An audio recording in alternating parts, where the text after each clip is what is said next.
And joining us now, Republican Senator Rand Paul of Kentucky. Senator, great to see you and great to have you here today. It's hard sometimes to look at these numbers. $172 billion they want to spend. Just how far left do you think some of these members like AOC of President Biden's party, how far do you think they can push them? Well, they definitely think that money grows on trees, and I guess that's part of the green plan. We're all for trees, and so you're going to go to the money tree to find this. If you add all of it up from the infrastructure bill, it's actually about $500 billion. So there's $174 billion for weatherizing houses, which actually never gets to energy efficiency to meet the cost. There's about $100 billion for electric cars. There's $10 billion for some kind of army of climate change people, some kind of climate core youth, which I think has connotations in a history of our world and European history of these, sort of government-informed youths out there marching for things that the government tells them to do.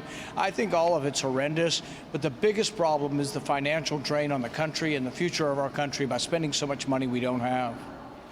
Senator Paul, let me just play devil's advocate here. So this is a 10-year program. It would cost about $17.2 billion a year. That's the initial program to retrofit public housing. Bernie Sanders says it would create 240,000 jobs, remove 5.6 million metric tons of carbon over the space of 10 years. Again, to play devil's advocate, if done right, isn't this the sort of infrastructure that we should be investing in? Well, building pyramids would create jobs. So, I mean, it's really, should the government be deciding where we use our dollars and where they're spent and where the jobs created, or should the marketplace? In the marketplace, we vote. So when I go to Walmart or I go to Kroger, I vote on what needs to be produced by buying something. And so what is produced and where the jobs are created are what I like to eat or what I like to buy at Walmart. That is the consumer-driven capitalist way where we vote in the economy. When government does it, it means I don't get to vote as a consumer. Bernie Sanders gets to decide it.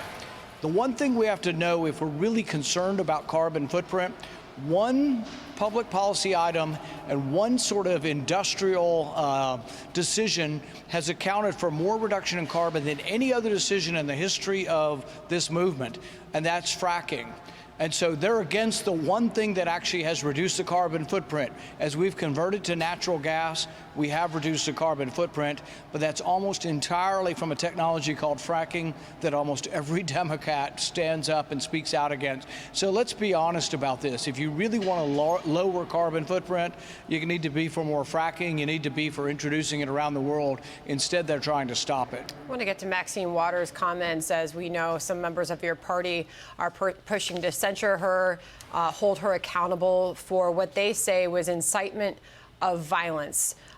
Standing in Brooklyn Center saying, get confrontational.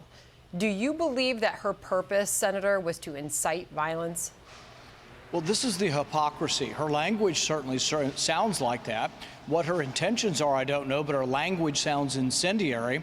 And this is what I kept pointing out for all these hypocrites on the Democrat side who came after President Trump and said, go fight for your country, that your voices be heard, and march peacefully, that somehow that was some extraordinary call to violence. When she's saying get up in the face, Cory Booker said the same thing, get up in their face of these congresspeople. Chuck Schumer goes to the Supreme Court and says, hit them like they've never felt it before. A very visual and violent sort of metaphor, hit them like they've never felt it before, specifically naming two justices.